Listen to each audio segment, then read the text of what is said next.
Buonasera e benvenuti a TG Sicilia, vediamo insieme le principali notizie.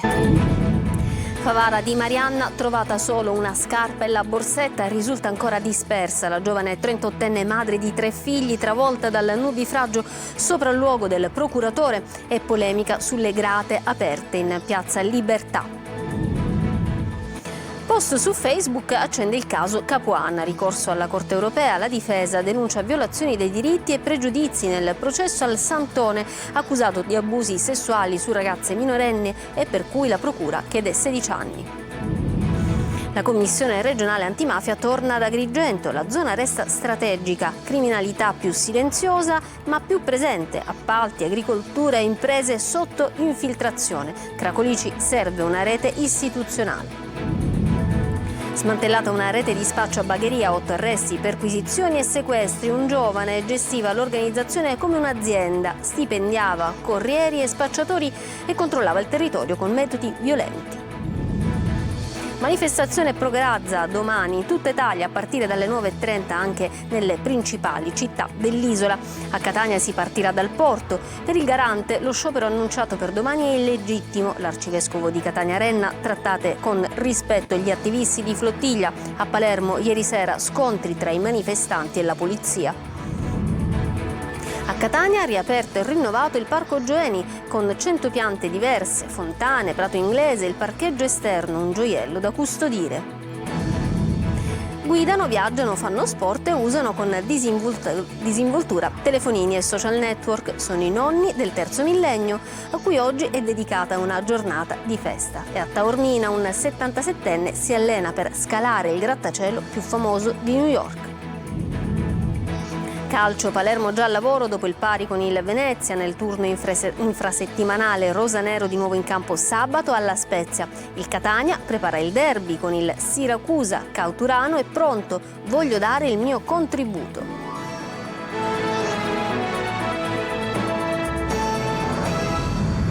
Bentrovati, ci sono nuovi sviluppi a Favara nelle ricerche di Marianna Bello, 38 anni, madre di 3 figli. Dopo una scarpa è stata ritrovata anche la sua borsetta. Intanto emergono dubbi sulle grate del collettore di Piazza della Libertà, aperte prima del nubifragio. La magistratura valuta l'apertura di una inchiesta, ma sentiamo il punto da Davide Sardo.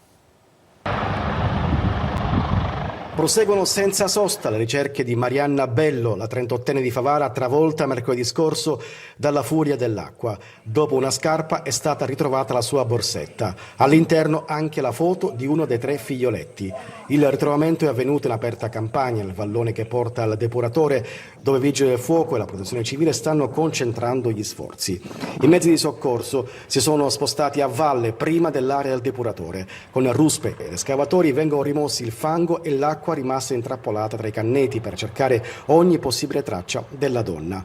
A Favara sono arrivati il prefetto di Agrigento Salvatore Caccamo, il questore Tommaso Palumbo ed il procuratore Giovanni Di Leo per un sopralluogo nei luoghi dell'allagamento e al collettore di Piazza della Libertà, dove Marianna sarebbe stata trascinata dalla corrente. Il sindaco Antonio Palumbo ha disposto la sospensione dei turni idrici per agevolare le ricerche e ridurre il livello dell'acqua nelle condotte. Intanto emergono nuovi interrogativi. 2 grate del collettore di Piazza della Libertà erano aperte prima del nubifragio.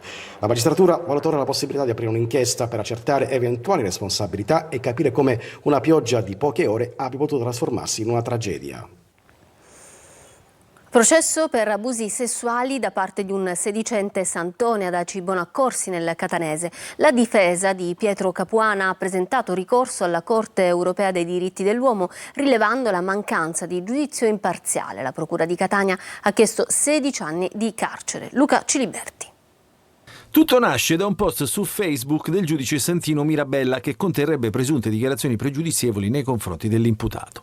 Il processo in questione è quello che coinvolge il cosiddetto Santone Pietro Capuana nel procedimento 12 Apostoli. Capuana era considerato il capo della comunità religiosa di Lavina ad Aci Bonaccorsi in provincia di Catania, autoproclamatosi reincarnazione dell'Arcangelo Gabriele. È accusato di abusi sessuali su numerose ragazze, anche minorenni. Lui invece sosteneva di compiere atti purificatori. La difesa di Pietro Capuana ha presentato ricorso alla Corte europea dei diritti dell'uomo.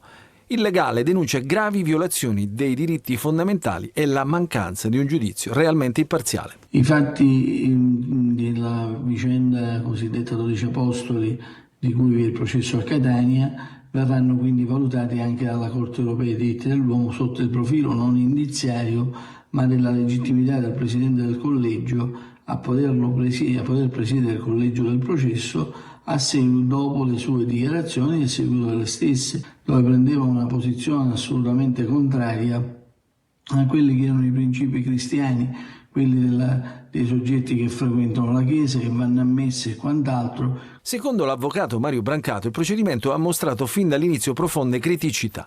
Per questo chiede che sia ristabilito ciò che la Costituzione e le convenzioni internazionali garantiscono, la presunzione di innocenza e il diritto a una difesa piena. La Procura di Catania ha chiesto la condanna del santone Pietro Capuana a 16 anni di carcere. Ha chiesto altresì la condanna di 6 presunti fiancheggiatrici a 15 anni di carcere.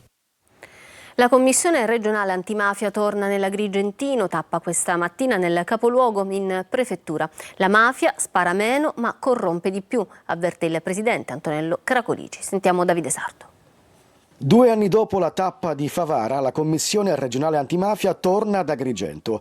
E il quadro che emerge è chiaro: questo resta un territorio strategico per le organizzazioni criminali. Dall'ascolto di forze dell'ordine e magistrati viene fuori una mafia che cambia volto. Oggi spara meno, ma corrompe di più. Un sistema che tenta di infiltrarsi nell'economia, negli appalti, nelle attività agricole, con imprenditori che spesso non hanno precedenti, ma fanno da copertura agli affari delle cosche. Agrigento è un territorio importante per le organizzazioni criminali.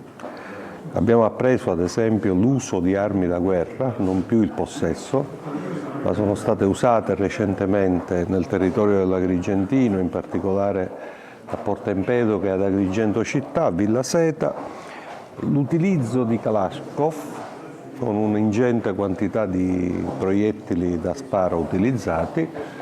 E le armi costituiscono un sintomo, un segnale di un tentativo di rafforzamento delle cosche criminali.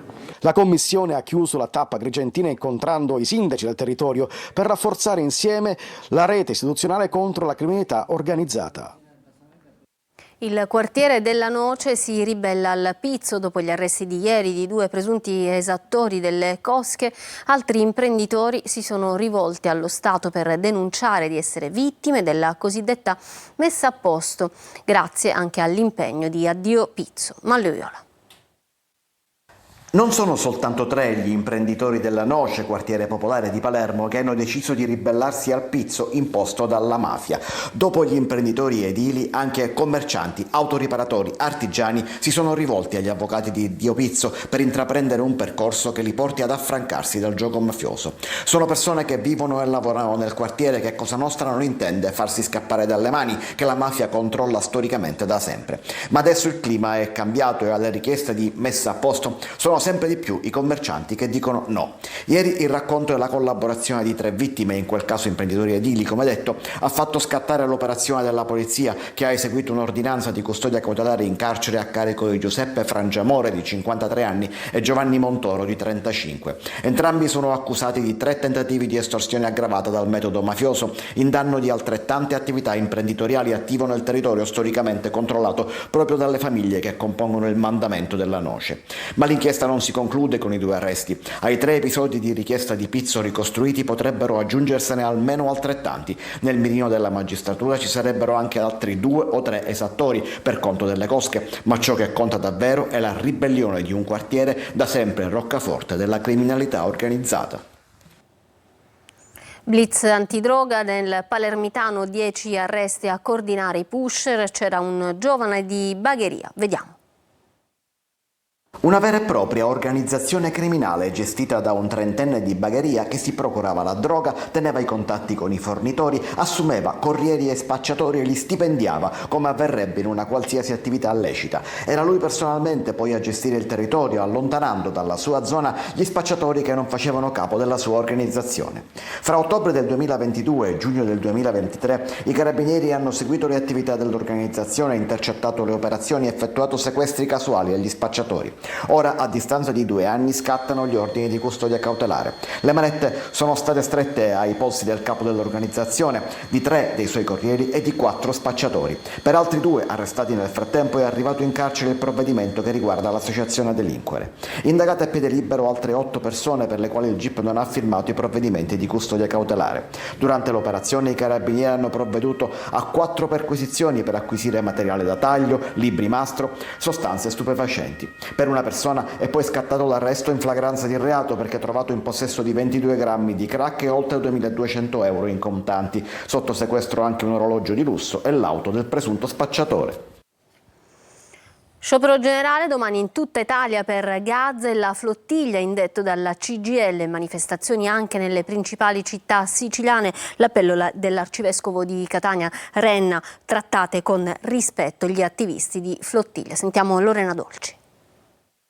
L'Ordine dei Medici, degli Avvocati, i musicisti della Fossa e del Teatro Massimo di Palermo sono fra le prime adesioni ufficiali allo sciopero generale lanciato dalla CGIL a sostegno del popolo palestinese. Domani a partire dalle 9:30 si ferma anche la Sicilia. Manifestazioni nelle principali città dell'isola. A Catania il corteo si snoda dal porto al Castello Ursino.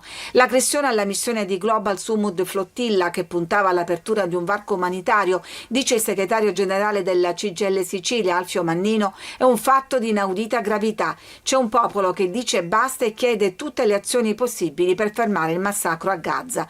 Il PD sarà in prima fila mentre sono già iniziati presidi e occupazioni negli istituti scolastici. Stasera ospedali e policlinici ricordano i 1677 operatori sanitari uccisi a Gaza con un flash mob alle 21, durante il quale saranno letti i loro nomi a staffetta fra tutte le regioni. Tanti gli artisti che ci hanno messo la faccia, come la cantantessa siciliana Carmen Consoli che dice: partirei ora per Gaza con la mia barca, sottoscrivo l'appello di Elisa, fate presto, la gente muore. Questa mattina sulle scalinate del Teatro Massimo c'è stato il flash mob per Gaza da parte di alcuni studenti palermitani. La notte scorsa invece momenti di tensione a Palermo al Teatro Massimo, urla, spintoni, qualche manganellata. Una ragazza ha riportato una ferita alla testa e un altro giovane è stato colpito. E la Commissione di garanzia sugli scioperi riunitasi proprio oggi ha valutato illegittimo lo sciopero generale proclamato per domani 3 ottobre in violazione dell'obbligo legale di preavviso previsto dalla legge. Landini però ribadisce e contrattacca il segretario generale della CGIL impugnando la delibera della garante e confermando lo sciopero. Cambiamo argomento, andiamo a Catania con la rinascita del Parco Gioeni, il polmone verde restituito alla città di Catania con importanti novità. Vediamo quali sono con Tonino De Mana. Oltre 100 specie arboree piantate, dal rosmarino alla rosa, dal mirto alla lantana, nuove fontane, acqua per l'irrigazione che arriva direttamente dalla Timpa di Leucatia, Prato Inglese, pavimentazione del parcheggio esterno autobloccante e drenante. Queste le caratteristiche del rinnovato Parco Gioeni, chiuso da oltre un anno per lavori e restituito in tutto il suo splendore alla città. Lo sguardo si perde nei vialetti dove la natura ha ripreso il sopravvento. Possiamo godere veramente di un parco bellissimo, pieno di verde, con tanti arbusti nuovi, piante nuove, rosmarino, lantana e quant'altro, e quindi più godibile, più fruibile per tutti i nostri concittadini. Yoga e gioia al Parco Gioeni. Che effetto fa aprire gli occhi e vedere questo gioiello? E apriamo gli occhi e troviamo anche questa bellezza dall'esterno, che è un riflesso anche della nostra bellezza dell'interno. Siamo felici. Ne è valsa la pena, l'attesa aumenta, si dice il desiderio, quindi questo desiderio oggi viene realizzato e vivere un parco di questo all'interno della nostra città fa sempre piacere e bene. Ma c'è una nota stonata. Mi ha colpito che i bagni però sono ancora chiusi. Per la cronaca, durante i mesi in cui il parco è stato chiuso per lavori, gli immancabili incivili hanno rubato e vandalizzato l'impianto di illuminazione. Infine, gli orari di apertura. Il Parco Gioeni sarà fruibile dalle 7 alle 20 fino al 31 ottobre, poi entrerà in vigore l'orario invernale con apertura alle 7 e chiusura alle 19. Per tutti, benvenuti al Parco Gioeni. E oggi è la festa dei nonni, sempre più moderni e connessi, curiosi e pieni di energia. La terza età non è più un limite, ma una nuova stagione da vivere appieno, come ci racconta Veronica Barbarino, che ha incontrato alcuni nonni. Guidano, viaggiano, fanno sport e usano con disinvoltura telefonini e social network, Facebook, WhatsApp, Instagram per restare in contatto con figli e nipoti, condividere foto, messaggi e informarsi. I nonni non sono più quelli di una volta. Siamo sportive, siamo libere, indipendenti. Su Instagram ci vado però non posto nulla, su Facebook ci vado e posto le foto con le mie amiche quando andiamo a fare le passeggiate, cose allegre, simpatiche. Io modernissimo sono io la penso all'età di 20 anni ancora. WhatsApp, Facebook, questo c'ho. Non mi sento una nonna vecchia assolutamente, mi sento abbastanza energica e WhatsApp ormai per fortuna che c'è, perché i miei nipoti stanno a Treviso, non stanno a Ragusa e quindi meno male che c'è WhatsApp e le videochiamate. Un cambiamento che affonda le radici nella loro giovinezza, tra gli anni 60 e 70, in cui hanno visto nascere nuove libertà e stili di vita. Ho vissuto in America 48 anni. Sono ritornata ora nella mia bella patria. Già 7 anni che sono ritornata. Quindi questo stile è più americano? Sì, sì. Curiosi, connessi e dinamici, non si pensa più alla vecchiaia quindi come un limite, ma come a una nuova fase della vita da vivere con energia e canticchiando. Non so parlare d'amore, l'emozione non ha voce. Auguro a tutti i nonni. E a proposito di nonni e anziani, c'è un anziano giovane che ha solo appena 77 anni che si sta allenando, pensate, per partecipare all'Empire State Building Run Up, ovvero la scalata di uno dei più grandi e noti grattacieli di New York. Lui si trova a Taormina e lo ha incontrato Lorena Dolci.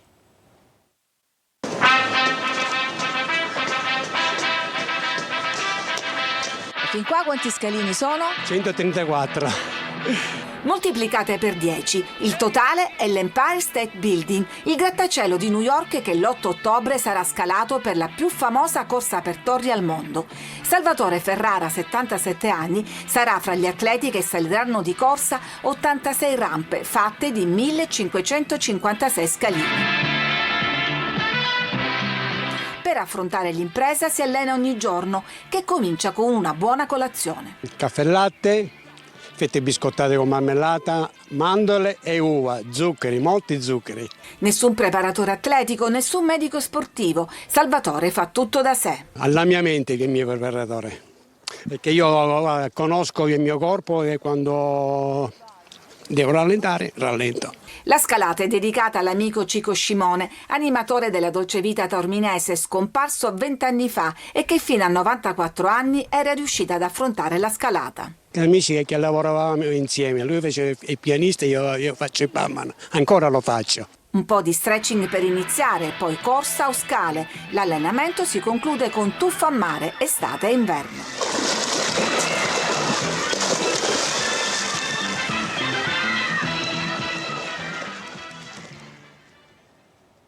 Stupendo, stupendo lui. Volver, adesso cambiamo argomento e parliamo di musica, perché Volver è il nuovo album di Aida Satta Flores, anticipato dal brano Un bersaglio al centro, canzone eseguita in duetto nel 92 dall'artista palermitana con Augusto dei Nomadi. Ce ne parla Orazio Longo. Perché un bersaglio al centro non avverte mai. Credo che certe canzoni abbiano gambe e fiato più lunghi di chi le scrive. Una foto che la vede ritratta con Augusto Daolio, con cui duettò nel 1992 quella voce inconfondibile che apre il brano di Un bersaglio al centro, titolo della canzone di Aida Satta Flores, che anticipa l'uscita del suo doppio album dal titolo Volver, un progetto di inediti e di pezzi rivisitati della sua carriera. Un bersaglio al centro, un caso. Dopo 33 anni nasce a nuova vita, anzi torna alla sua vera natura, una ballad d'amore.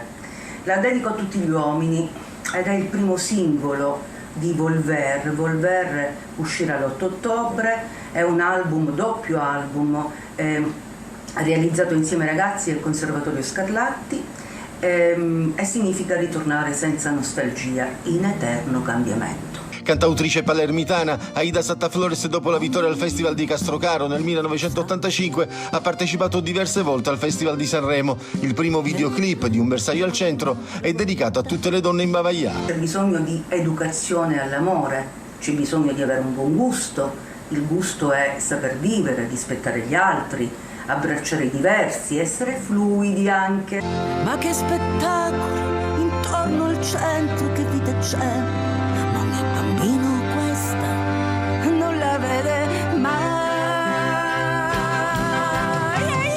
Un bersaglio al centro vede gli arrangiamenti di Salvatore Nogara e la partecipazione di Cisco Bellotti. Perché un bersaglio al centro non avverte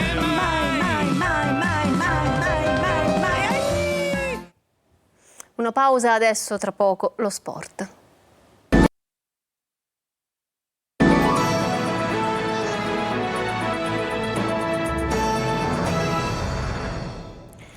Ritorniamo in studio con lo sport, il calcio già al lavoro, il Palermo dopo le fatiche del turno infrasettimanale. Rosanero che sabato giocheranno alla Spezia, mancherà Ceccaroni che è squalificato. Marco Gullà.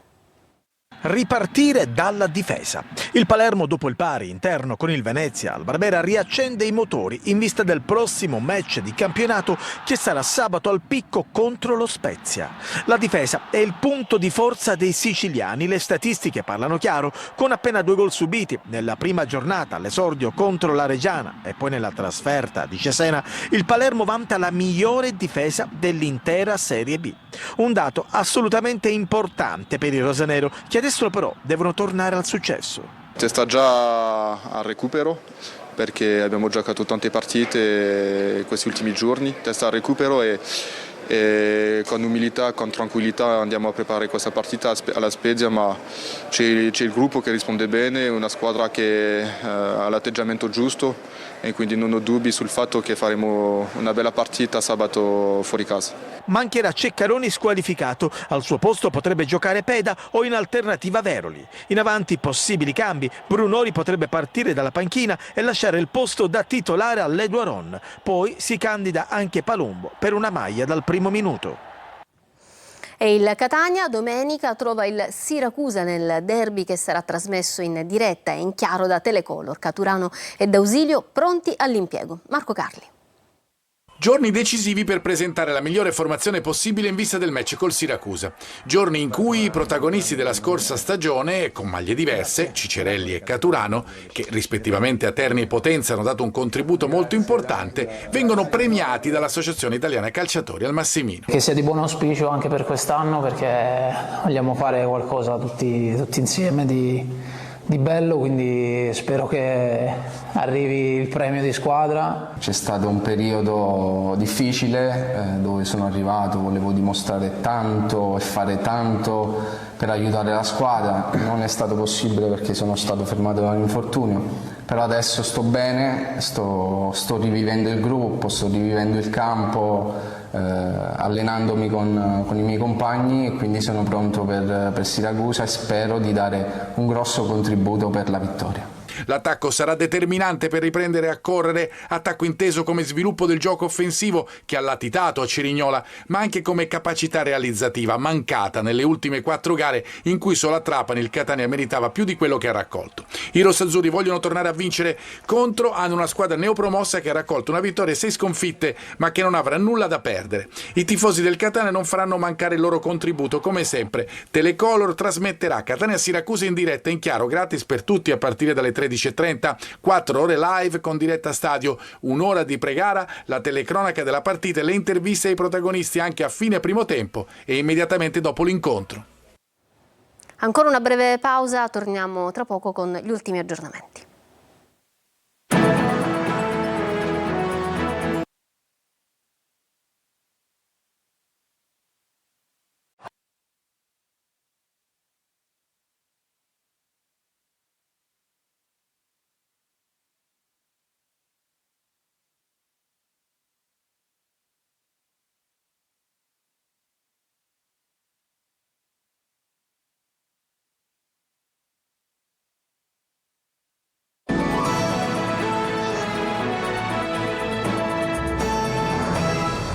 ritorniamo in studio. Prima di chiudere leggiamo gli ultimi aggiornamenti che arrivano dalle manifestazioni pro palle in tutta Italia. Andiamo a Palermo dove altri gruppi di attivisti si sono aggiunti alla manifestazione in corso a Palermo, appunto sventolando bandiere della Palestina. I manifestanti sono un migliaio. Sotto la pioggia la polizia in assetto antisommossa ha allontanato le persone dal villaggio dell'esercito montato in piazza Politeama e ora due gruppi di manifestanti, leggiamo dall'ANSA, dalle agenzie staccati tra loro, sono in via Ruggero VII e i Pro-Pal gridano via i bambini dai carri armati. Questa era l'ultima notizia, l'ultimo aggiornamento del nostro telegiornale. Grazie per essere stati con noi. Da parte mia, dei tecnici della regia, adesso è tutto. Buon proseguimento di serata, arrivederci.